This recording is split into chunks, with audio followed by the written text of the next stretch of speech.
How to enable or disable e-safety alerts on the Samsung Galaxy S24 series. First, tap on the home button to return back to the home screen.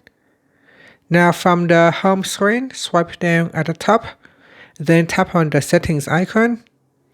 In the settings page, scroll down, then tap on digital well-being and parental controls.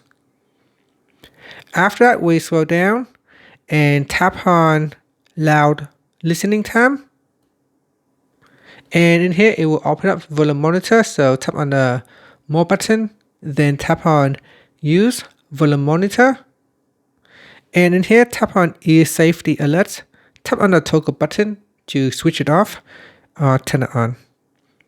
Now, sometimes you may see that when you tap on volume monitor, it will show this screen right here.